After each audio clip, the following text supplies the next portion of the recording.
Hey everybody, Jason here. We've got a couple weeks in a row of really great content planned for you, and I wanted to kick it off this week by talking about character design. And that's because one of the top questions we've gotten over the last couple of months have been what character archetypes are you going to have in the game? We did our Reddit AMA a little while back, and people asked this question, I think more than once. We get it on Twitter every now and again, and it's important to us when we're looking at character design to understand why we're designing our characters and what kind of role they're filling in the cast. And what we're looking to do is create diverse and interesting character choices for you.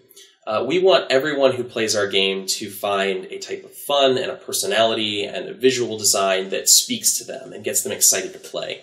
So when we're doing that, we're actually finding different types of fun, right? So if you think about this from an RPG perspective, you have classes, right? You have something like tanks, and you have a mage, and you have a healer, and you have a rogue, or you have a physical DPS, or these types of classes that emerge. And then you break those down into subclasses, right? Where there are different types of healers. There are healers that do kind of slow AoE healing. There are healers that have like single target burst healing, or tanks. You've got tanks that do that are just like beefy, they have lots of hit points and so they can survive for a long time. But then there are other tanks that have abilities that give them, shields or armor that helps mitigate damage instead. So these types of subclasses emerge, and then down from that you have specific expressions, and those are the actual characters that are created and the actual abilities that are used and those sorts of things. So when you work your way down from class to subclass to specific expression, what you're doing is you're starting with, here's a general fun type, here's a kind of more specific idea of how that fun type works, and then here are the abilities that we think match together to create fun. So by doing that, what you do is you create opportunities for everybody to have fun with the game. And you might not have fun just being a big beefy meat shield. You might have fun as a tank player, using a shield at the right time to frustrate the other team. That makes you feel good. So finding those subclasses and those specific expressions are what help make character design really exciting for an audience.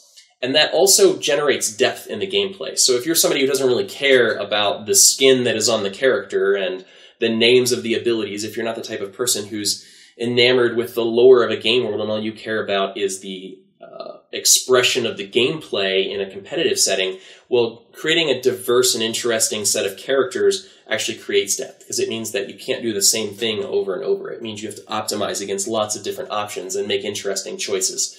So this works for us both in terms of attracting a diverse audience, but also appealing to an audience that wants to play the type of game that we're building. So we're going to launch our game with a minimum of 8 characters, and I'm hoping to hit more, but we have 8 characters planned, and we know these characters are going to be in the game when we launch. And we want to do a mix of familiar and fresh. So familiar means you're going to sit down, grab a controller, and you're going to immediately feel comfortable at home. You're going to feel confident playing these characters because it's going to be close to what you've played before. Now, fresh means we're going to have a chance to explore new ground. And that doesn't mean that we're going to invent entirely new archetypes necessarily, but it means that we're going to remix archetypes, look at subclasses of classes that you are familiar with, and figure out new expressions that flow out of those. So I want to share with you the 8 starting archetypes that we're working with today, and then over time, we're going to start revealing more and more characters, and you're going to be able to plug those in where you think they belong.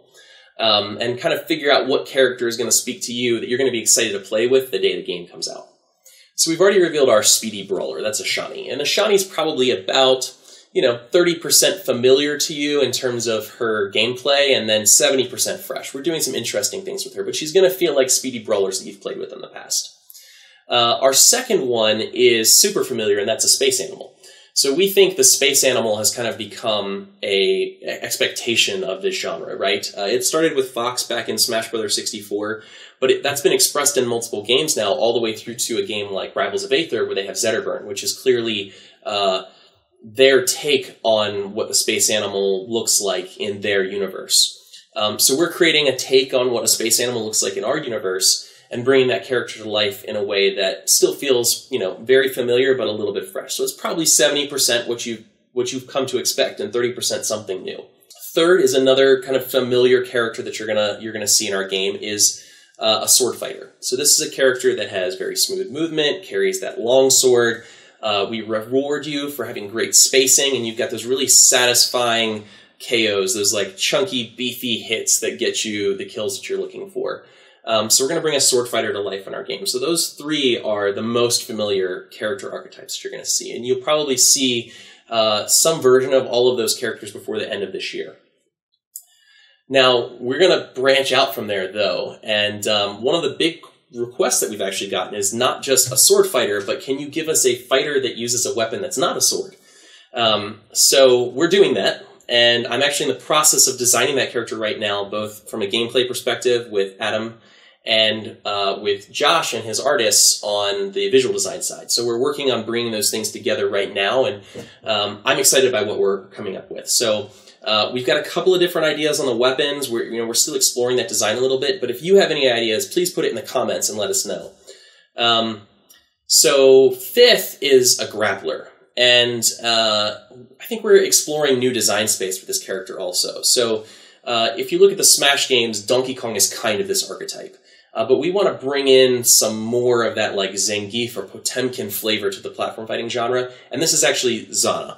You guys have seen that name, X-A-N-A, Zana, pop up on our Twitter a couple of times. It's been on Reddit a couple of times. Well, Zana is our grappler character. We've actually prototyped her already, and I think the character archetype is really fun. We just need to make sure that she's well balanced and still good in this in this new genre or subgenre that we're playing her in.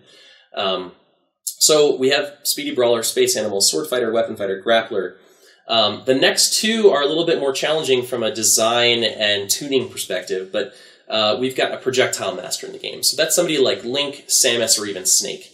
And these characters, they control space with projectiles. They're kind of limiting your options, particularly on approach. And then they get their KOs with kind of potent charged up attacks based on like a read or a trap or some type of setup. Or just off their projectiles if they, get a good read on you when you're off the stage. So those characters, though, they can be a little bit frustrating to play against sometimes, so we have to be careful with the tuning on them. And so can the next character archetype we're talking about, which is a duo. Now, these are super controversial characters, right? Duo characters are puppet fighters like Zato, Rosalina, and Luma, or the Ice Climbers. They're very polarizing. They tend to be fun to play with because they make you feel clever, but very frustrating to play against because they limit your options even more than a projectile character does. So we want to make sure that these two archetypes in our game are fun to play against and not just fun to play with. If we're borrowing a little bit of design nomenclature from Riot Games, we want net fun in the system. So even if they are less fun to play against than somebody like the Sword Fighter or the Speedy Brawler, they're still net fun in the system because it's fun enough to play against and not incredibly frustrating like getting wobbled to death, even though these characters aren't necessarily always top tier, right? I mean, Ice Climbers are like 7th or 8th best in Melee. They don't have a great neutral game, but their punish game is so hard it makes you feel bad that you've lost control that people get frustrated with them. So for us, we're looking to do something kind of new and original with our duo. It's actually a design that I haven't seen anywhere else in this space, even into other fighting games.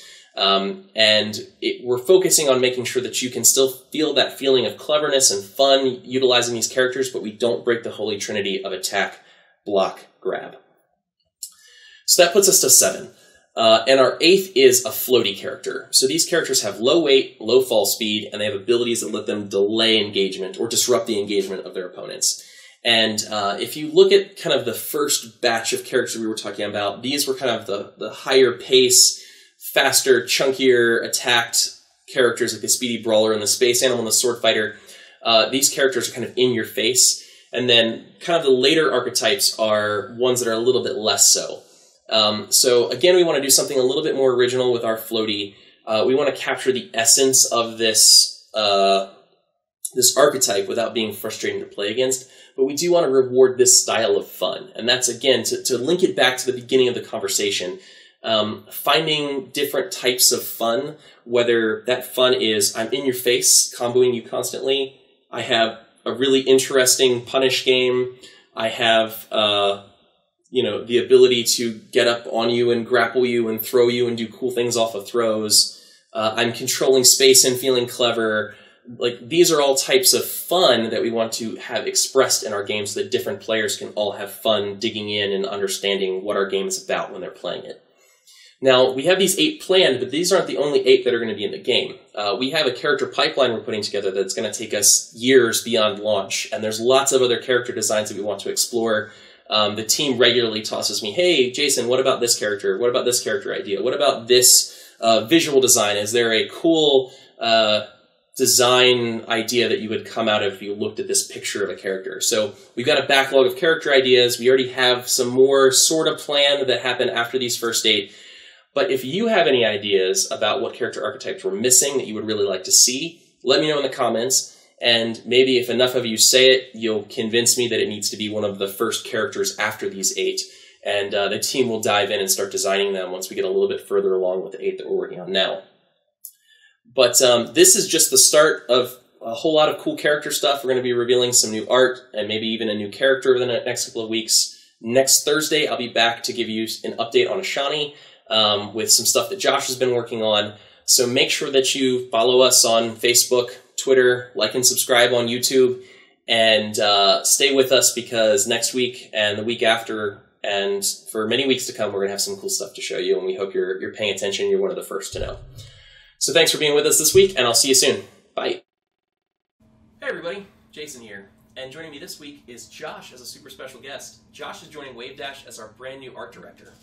Hey, how's it going? All right, do you want to tell us a little bit about yourself? Yeah, so my name's Joshua Singh.